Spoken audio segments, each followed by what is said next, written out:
আসসালামু আলাইকুম হ্যালো ইব্রান, আশা করি সবাই ভালো আছেন। আজকে যে বিষয়টি নিয়ে কথা বলতে এসেছি এটি হচ্ছে কৃষি এবং কৃষক।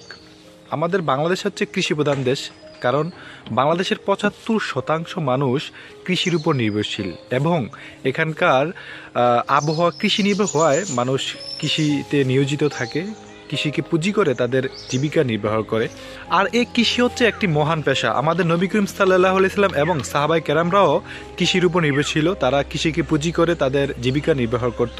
কৃষকের উৎপাদিত ফসল খেয়ে কিন্তু আমরা বেঁচে আছি। একটি সমাজ ও রাষ্ট্রকে বাঁচিয়ে রাখার জন্য কৃষকের ভূমিকা অনস্বীকার্য। অথচ বাংলাদেশের কৃষকের অস্তিত্ব এখন বিলীন হওয়ার পথে। তারা সকল জায়গায় এখন বঞ্চিত, লাঞ্ছিত।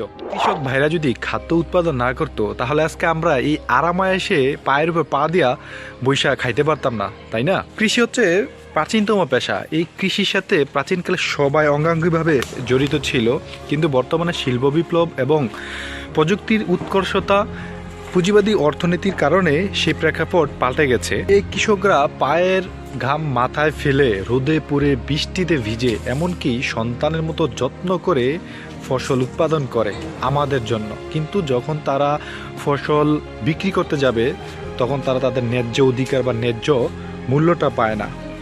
এমনকি অনেক ধনিক শ্রেণীর মানুষ আছে যারা কৃষকদেরকে নিচু মনে করে, ছোট মনে করে, তারা অহংকারে আচ্ছাদন হয়ে পড়ে। কিন্তু বিষয়টা হচ্ছে তারা একটু চিন্তা করে না কিংবা ভাবেও না যে কারা আমাদের 3 বেলা খাবারের যোগান দিচ্ছে, কাদেরকে আমরা ছোট করছি। ইট পাথরের শহরে দগ্ধ হয়ে ভুলতে বসেছি আমাদের শিখরকে। আমরা যত বড় ব্যবসায়ী, শিল্পপতি কিংবা চাকরিজীবী হই না কেন, আমাদের পরিচয় হচ্ছে আমরা বাংলার কৃষকের সন্তান। এটা আমাদের অস্তিত্ব, এটা আমাদের অস্তিত্বের সাথে মিশে আছে। আমাদের বাপ দাদা কিংবা আমাদের পূর্বপুরুষরা কিন্তু এই কৃষিকাজ করেই তারা তাদের জীবিকা নির্বাহ করত, সেটা আমাদের মনে রাখতে হবে। আসলে বর্তমান কৃষকেরা সামাজিক মর্যাদা এবং অর্থনৈতিকভাবে বড় সংকটে আছে। এই সংকটে থাকার কারণ হচ্ছে কিছু পাইকার, মুনাফাভোগী বা মধ্যস্থভোগী ব্যবসায়ী আছে, এক কথায় তাদেরকে সিন্ডিকেট বলে আর কি। সিন্ডিকেট যারা আছে তারা কি করে, এই কৃষকদের যে ন্যায্য অধিকারটা আছে তারা হরণ করছে।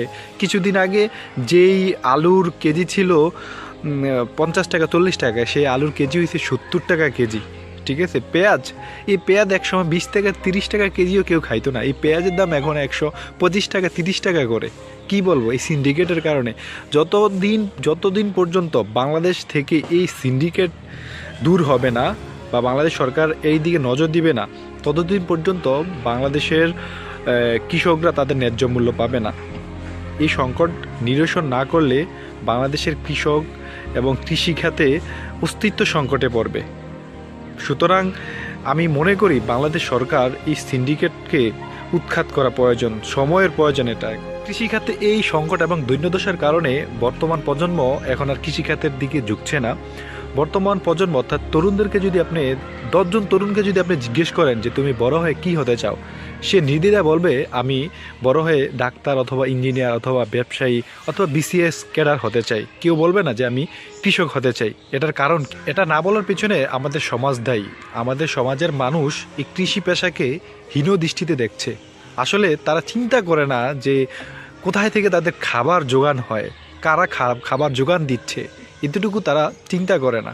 একজন কৃষক সমাজ থেকে এই বঞ্চনা সহ্য করার পর সে আর চাচ্ছে না তার ছেলে কৃষক হোক বা তার মেয়ে কৃষক হোক। সে চাচ্ছে যে তার ছেলে মেয়ে একজন মস্ত বড় অফিসার হোক। সুতরাং এই ধারাবাহিকতা যদি চলতে থাকে আমাদের বাংলাদেশে, তাহলে এক সময় আমাদের খাদ্য সংকটে পড়তে হবে। অর্থনৈতিকভাবে আমরা অচল হয়ে পড়ব।